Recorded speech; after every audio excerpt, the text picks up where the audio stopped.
Good morning students.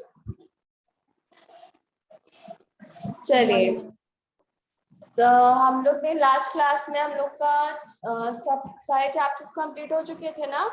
तो आज हम लोग तो आज हम लोग हमारा न्यू चैप्टर स्टार्ट करने जा रहे हैं, चैप्टर 4। ओके, चैप्टर 4 में हमारा materials, matters and non matters.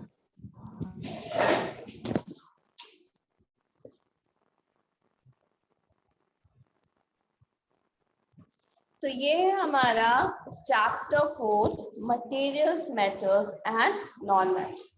अब materials, matters and non matters क्या है, इसके बारे में क्या करेंगे, हम लोग पढ़ेंगे।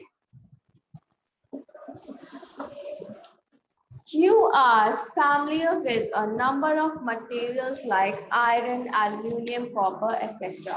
अब जैसे कि आपको पता है कि आप नंबर ऑफ मटेरियल्स के साथ फैमिलियर हैं, जैसे कि आपके आयरन हो गया, एल्यूमिनियम हो गया, कॉपर हो गया और कई सारे मटेरियल्स हैं। Some materials have given in table 4.1 और यहाँ पे कुछ मटेरियल्स क्या करे गए हैं, आपको टेबल 4.1 में दिए गए हैं। Can you name the materials which are metals? क्या आप इनमें से बता सकते हैं उन materials के नाम जो metals हैं? The rest of the materials in table 4.1 are non-metals. अगर आप जब आप इस टेबल 4.1 में से metals के नाम बता देंगे, उसके बाद में जो भी materials बचेंगे वो सारे क्या हो जाएंगे, वो सारे हमारे non-metals हो जाएंगे। Metals can be distinguished from non-metals on the basis of their physical and chemical properties. अब जो metals और non-metals होते हैं उनमें हम कैसे डिफरेंस फाइंड करते हैं, उनमें हम डिफरेंस फाइंड करते हैं उनके केमिकल और फिजिकल प्रॉपर्टीज में, कि उनकी केमिकल प्रॉपर्टी में और फिजिकल प्रॉपर्टी में जो भी चेंजेस आते हैं। Recall that luster and hardness are physical properties. और ध्यान दीजिएगा इनमें जो फिजिकल प्रॉपर्टीज होती है वो कौन सी होती है, जो फिजिकल प्रॉपर्टी होती है वो होती है आपकी लस्टर और हार्डनेस। अब आता है हमारा physical properties of metals and non metals. अब फिजिकल प्रॉपर्टीज क्या है मेटल्स और नॉन मेटल्स की, उसको हम पढ़ेंगे। Have you ever seen a blacksmith beating an iron piece or an article made up of iron? तो आपने कभी ब्लैकस्मिथ को देखा है? ब्लैकस्मिथ हमारा लोहार होता है। आपने उसको देखा होगा कि वो क्या करता है, जो आयरन पीसेस होते हैं उनको बीट करता है, या कोई आर्टिकल मीन्स कोई भी सामान होता है जो आयरन का बना होता है उसको बीट करता है वो, जैसे कि शेप, शॉल्स एंड एक्स, इन सब चीजों को वो क्या करता है, बीट करता है। Do you find a change in the shape of these articles on beating? जब भी वो इन आर्टिकल्स को बीट करता है तो उनके शेप में क्या आते हैं, चेंजेस आते हैं। उसको आपने कभी नोटिस किया है? Would you accept a similar changes if we try to beat a wood log? क्या ये जो चेंजेस है क्या हम इनको वुड लॉग में भी देखेंगे? अगर हम वुड लॉग पे बीट करेंगे तो वो क्या होगा, क्या वो अपनी शेप चेंज करेगा या फिर उसमें कोई लश्कर आएगा, कुछ होगा? बताओ, बताइए मैम वुड बताइए। हाँ, वुड को।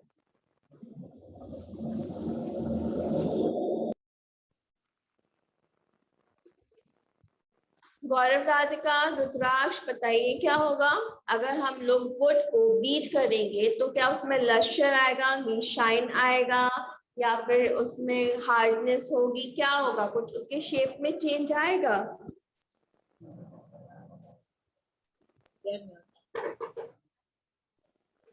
कैसे चेंज आएगा बताइए? अगर हम वुड को बीट करेंगे तो क्या वो बेंट होगा? मैम नहीं होगा, नहीं होगा, बल्कि वो क्या हो जाएगा, वो ब्रोक हो जाएगा, है ना? इन सब चीजों को ध्यान दीजिए बच्चों। You saw that the shape of the iron nail and the aluminum wire changes on beating. तो जैसे कि आपको पता है, अगर हम आयरन नेल एल्युमिनियम वायर को बीट करें तो वो क्या होगा, अपना शेप चेंज कर लेगा। पर अगर हम वुड को बीट करेंगे तो वो शेप चेंज नहीं करेगा, बल्कि वो क्या हो जाएगा, टूट जाएगा। मैम टूट जाएगा। If they were beaten harder,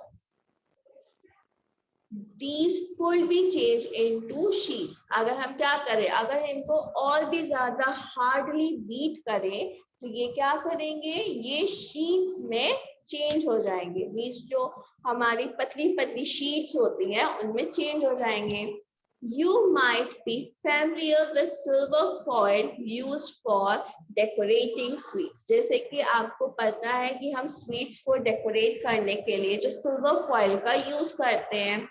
You must also be familiar with the aluminum foil used for wrapping food. और आप लोग को एल्यूमिनियम फॉइल भी पता होगा जो हम फूड को रैप करने के लिए यूज करते हैं।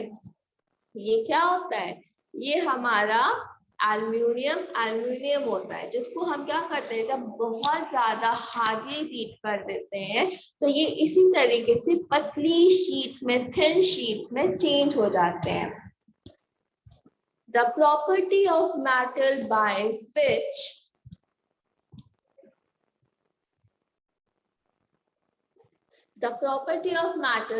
which they can be beaten into thin sheets is called it malleability. तो जैसे कि पता है कि जब हम मेटल्स को बहुत ही ज्यादा थिन शीट्स में चेंज कर देते हैं, इनको हम क्या बोलते हैं, इसको हम malleability बोलते हैं। This is the characteristics property of metal. ये क्या है, ये हमारे metal की characteristic है, एक property है। As you must have noticed, जैसे कि आप लोगों ने notice किया है, metals like coal and pencil lead do not show this property. जो दूसरे मेटल्स, कुछ मटेरियल्स हैं आपके जैसे कोल, पेंसिल, इनमें ये प्रॉपर्टी शो नहीं होती है। Can we call these metals? तो क्या हम इनको metals बोल सकते हैं? Can you hold a hot metallic pen which is without a plastic or a wooden handle and not get hurt? क्या आप किसी ऐसे मेटल को, हॉट मेटल को, हॉट जो मेटलिक पैन्स होते हैं उनको क्या आप पकड़ सकते हो बिना हैंडल के? जो प्लास्टिक हैंडल्स और वुडन हैंडल्स होते हैं उनके बिना पकड़ सकते हो? अगर हम उनके बिना पकड़ रहे हैं तो क्या हम अपने हाथ को बिना हर्ट हुए उनको पकड़ सकते हैं? बताइए। नो मैम, नहीं पकड़ सकते। क्यों? क्योंकि जो मेटल होता है वो हीट करने पे क्या हो जाता है, गर्म हो जाता है। Perhaps not. Why? Try to list some of other experiences in which wooden or plastic handle protects you from being hurt while handling hot things. उसकी बात में क्या करिए, तो जैसे कि आपको पता है कि हम नहीं कर सकते हैं, तो क्या करिए, कुछ लिस्ट बनाइए, कुछ ऐसे एक्सपीरियंस की लिस्ट बनाइए जो हम क्या करते हैं, हमारी डे टू डे लाइफ में एक्सपीरियंस करते हैं। What can you say about the conduction of heat by the wood and plastic? तो जो हम wood और plastic है उसके conduction के बारे में आप क्या बता सकते हैं? You have seen an electrician using his screwdriver. जैसे कि आपके घर में कभी जब भी इलेक्ट्रिशियन आया होगा तो वो इलेक्ट्रिसिटी को चेक करने के लिए किसका यूज करता होगा? स्क्रू ड्राइवर का यूज करता होगा। What kind of handle does it have? तो वो जो स्क्रू ड्राइवर्स का यूज करता है, स्क्रू ड्राइवर का यूज करता है, उसका जो हैंडल होता है वो किसका बना होता है? बताइए। स्क्रू ड्राइवर का हैंडल किस चीज का बना होता है? प्लास्टिक का बना होता है। क्यों? क्योंकि प्लास्टिक क्या है? बैड कंडक्टर ऑफ इलेक्ट्रिसिटी है, इसीलिए। अब वायर हम क्यों क्यों वो ऐसे यूज करते हैं इसको हम पढ़ते हैं।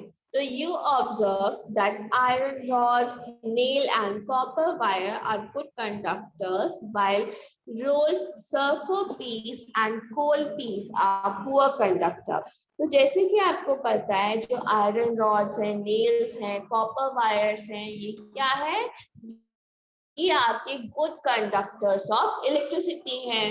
पर ये दूसरी तरफ जो सल्फर के रोल्ड पीसेस हैं, कोल पीसेस हैं, ये क्या है, ये पुअर कंडक्टर ऑफ इलेक्ट्रिसिटी है। Where do you find the use of aluminium and copper wire? तो अब हम जो हमारा एल्यूमिनियम और कॉपर वायर है, इनका हम कहाँ पे यूज कर सकते हैं? Have you seen wire of coal? क्या आपने कभी भी कोल का वायर देखा है? बताइए। आपके घर में भी कभी काम हुआ होगा इलेक्ट्रिसिटी का, तो उसमें जो इलेक्ट्रिशियंस वायर्स को यूज करते हैं वो या तो कॉपर वायर होते हैं या एल्यूमिनियम वायर होते हैं। कभी भी आपने कोल वायर का नाम सुना है? नहीं सुना है ना? क्यों? The property of matter by which it can be drawn into wires is called a ductility। तो वो जो मेटल्स की प्रॉपर्टी होती है, जो क्या होती है, वायर में कन्वर्ट हो जाती है, इसको हम क्या बोलते हैं? इसको हम डक्टिबिलिटी बोलते हैं। Have you ever noticed the difference in sound on dropping of iron sheet, plate, a metal coin and a piece of coal on the floor? कभी भी आपने साउंड में डिफरेंस सुना है जब आपसे कोई भी आयरन शीट या प्लेट, कोई भी मेटल कॉइन जब गिर जाता है, जब कोल का कोई पीस जमीन पे गिर जाता है, तो आपने उसकी आवाज सुनी है? If not you can try it. अगर आपने नहीं सुना है तो आप क्या कर सकते हैं? ट्राई कर सकते हैं। Do you note any difference in the sound produced? अगर आपने सुना है तो आप उसका जो साउंड प्रोड्यूस होता है उसको आपने सुना है। तो जैसे कि आपके घर में कभी ऐसा हुआ होगा कि मेटल प्लेट्स जो आपके घर में हमारे प्लेट्स होती हैं वो हमसे गलती से गिर जाती हैं, उसकी साउंड आपने सुनी है? कॉइंस की साउंड आपने सुनी है? Yes, ma'am. और दूसरी तरफ अगर आपसे कोई लकड़ी का सामान गिर जाए उसकी साउंड आपने सुनी है? Yes, ma'am. साउंड्स में क्या होती है, अंतर होते हैं ना। जब कोई भी मेटल गिरता है तो उसकी बहुत तेज आवाज आती है, और दूसरी तरफ जब कोई वुडन बेल या फिर कोई कोल जब गिरता है फ्लोर पे तो उसकी जो साउंड आती है वो बहुत कम आती है ना? ऐसा क्यों है, इसके बारे में अब हम लोग पढ़ते हैं। Have you seen wooden bells in temples? क्या आपने कभी भी टेम्पल्स में लकड़ी के बेल्स देखे हैं, वुडन बेल्स देखे हैं?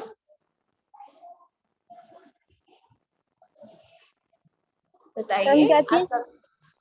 आप सब लोग टेम्पल्स जाते हैं तो वहां पे आपने कभी भी वुडन बेल्स देखे हैं? लकड़ी के घंटे देखे हैं आप लोगों ने कभी मंदिरों में? No, ma'am. ऐसा क्यों है, इसका रीजन अब हम लोग पढ़ेंगे। The things made of metal produce a ringing sound when struck hard। जो भी चीजें मेटल से बनी होती हैं वो क्या करती हैं, जब भी वो एक दूसरे से स्टक करती हैं, लड़ती हैं, तो क्या करती है, एक रिंगिंग साउंड को प्रोड्यूस करती हैं, तेज आवाज को प्रोड्यूस करती हैं। Suppose you have two boxes similar in appearance। Suppose करिए कि आपके पास एक जैसे दिखने वाले दो बॉक्सेस हैं, एक आपका वुड से बना है और दूसरा आपका मेटल से बना है।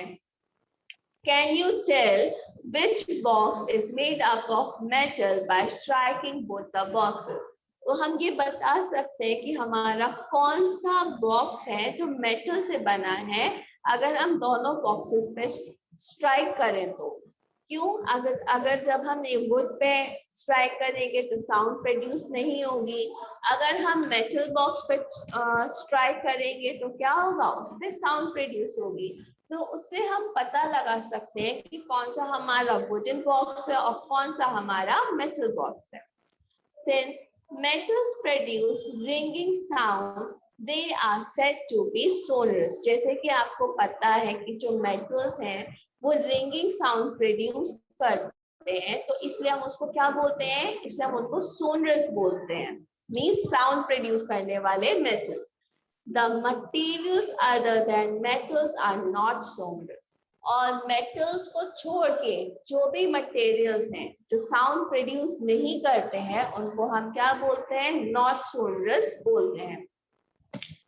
After performing the above activities, we can say that some materials are hard, lustrous, malleable, ductile, sonorous and good conductor of heat and electricity. तो हम ये बोल सकते हैं जो हमारे मेटल्स हैं उनकी जो प्रॉपर्टी है वो क्या हो सकती है? Hard, lustrous, malleable, ductile, sonorous and good conductor of heat and electricity. The material which generally possess these properties are called metals. वो मटेरियल्स जिनमें क्या होते हैं? ये सारी प्रॉपर्टीज प्रेजेंट होती हैं, उनको हम क्या बोलते हैं? उनको हम लोग मटेरियल मेटल बोलते हैं। The example of metal are iron, copper, aluminium and calcium, magnesium, etc. अब जो इसके examples हैं वो क्या है? आयरन है, कॉपर है, एल्यूमिनियम है, कैल्शियम है, मैग्नीशियम है। In contrast, material like coal and sulfur are soft and dull in appearance. और दूसरी तरफ जो हमारे मटेरियल्स हैं जैसे कि कोल है, सल्फर है, ये क्या है? ये सॉफ्ट है और अपीयरेंस में मींस दिखने में ये कैसे हैं? डल है, मींस इनमें शाइन प्रेजेंट नहीं है। They break down into a powdery mass on tapping with a hammer. अगर हम क्या करते हैं? अगर हम इन पे हैमर करते हैं, इन पे हैमर स्ट्राइक करते हैं तो ये किस में कन्वर्ट हो जाते हैं? ये पाउडर में कन्वर्ट हो जाते हैं। They are not sonorous. इनसे आवाज भी नहीं आती है and are poor conductor of heat and electricity. और उसके साथ साथ क्या है? ये हीट और इलेक्ट्रिसिटी के पुअर कंडक्टर भी हैं। तो ये जो मटेरियल्स होते हैं इनको हम क्या बोलते हैं? इनको हम नॉन मेटल बोलते हैं।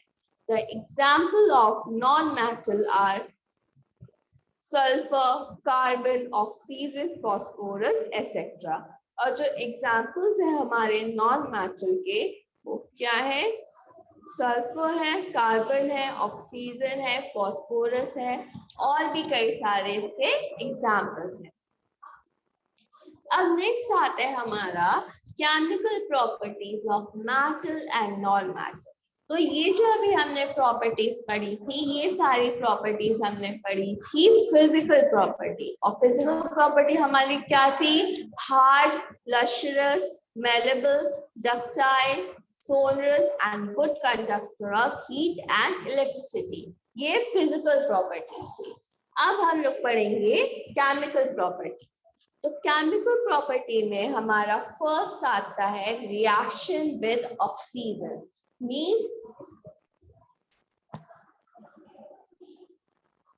जो मेटल और नॉन मेटल होते हैं क्या वो ऑक्सीजन के साथ में रिएक्शन करते हैं? तो इस चीज को हम पढ़ेंगे। You are familiar with the phenomena of rusting of iron. जैसे कि आप लोग को पता है जो रस्टिंग ऑफ आयरन है उसका फिनोमेना आपको पता है ना? आयरन हमारा कब रस्ट करता है? मींस आयरन में जो जंक होती है जिसको हम रस्ट बोलते हैं वो कब होता है? जब आयरन हमारा किसके कांटेक्ट में आता है? ऑक्सीजन के कांटेक्ट में, मॉइस्चर के कांटेक्ट में आता है ना? Recall the reaction by which rust is formed.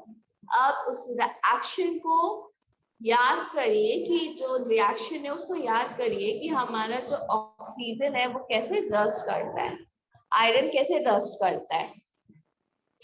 You had also performed in class 7 an activity of burning of magnesium river in air.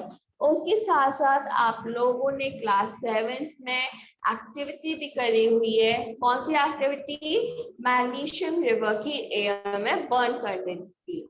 You had learned that in both the process oxide formation take place. जैसे कि आपको पता है जितनी भी process होते हैं उन सब में क्या किसका फॉर्मेशन होता है?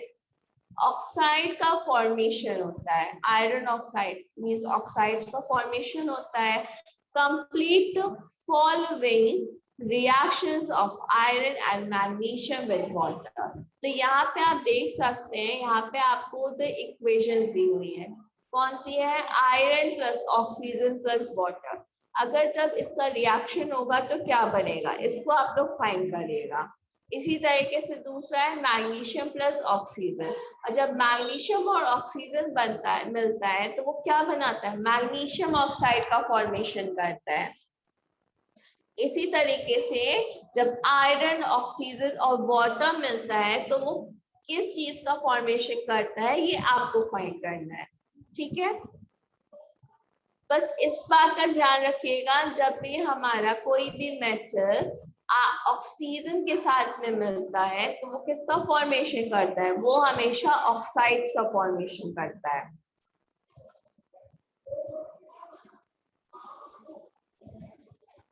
Now recall the activity of burning magnesium ribbon. अब हम लोग क्या करने जा रहे हैं?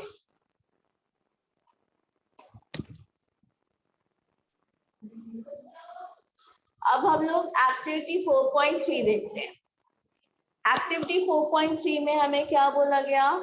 Let us check the nature of the rust formed as a result of the reaction between iron, oxygen and water.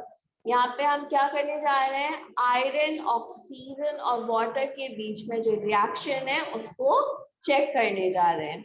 Collect a spoonful of rust and dissolve it in a very little amount of water. क्या करिए? Rust जो एक spoonful rust को collect करिए और उसको क्या करिए? बहुत ही स्मॉल अमाउंट ऑफ वाटर में डिसॉल्व कर दीजिए. Shake the suspension well. और जो हमारा सस्पेंशन है उसको काफी अच्छे से शेक कर लीजिए, मींस वो क्या हो, पूरे अच्छे से डिसॉल्व हो जाए. What do you observe? तो आप क्या ऑब्जर्व करते हो? In solution is a solution acidic और बेसिक. तो हमारा जो सोल्यूशन है वो हमें कैसा मिल रहा है? एसिडिक मिल रहा है या फिर बेसिक मिल रहा है, इसको फाइंड करना था. अब हम लोग नेक्स्ट आते हैं.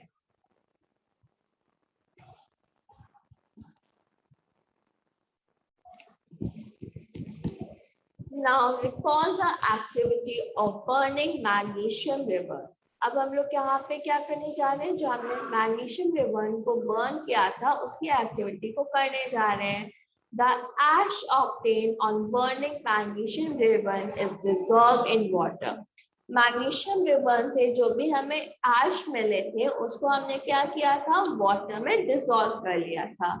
And test for it is acidic और बेसिक इन नेचर. और हमने फिर ये टेस्ट किया था जो हमारा सोल्यूशन है वो नेचर में कैसा है, एसिडिक है या फिर बेसिक है. इज द सोल्यूशन एसिडिक और basic? How do you assert this? तो हमारा जो सोल्यूशन था वो एसिडिक था कि बेसिक था, ये इस चीज को हमने कैसे फाइंड किया? You must have observed that the red litmus turned blue. तो जैसे कि आपको पता है जो रेड लिटमस होता है वो क्या होता है? वो ब्लू कलर में टर्न हो जाता है. So oxide of magnesium is also basic in nature. तो इसीलिए जो हमारा मैग्नीशियम ऑक्साइड है वो क्या है? नेचर में वो बेसिक है. In in general metallic oxide are basic in nature. तो हम ये बोल सकते हैं जितने भी हमारे मेटलिक ऑक्साइड्स होते हैं वो उनका नेचर कैसा होता है, उनका नेचर हमारा मेटलिक होता है, सॉरी बेसिक होता है।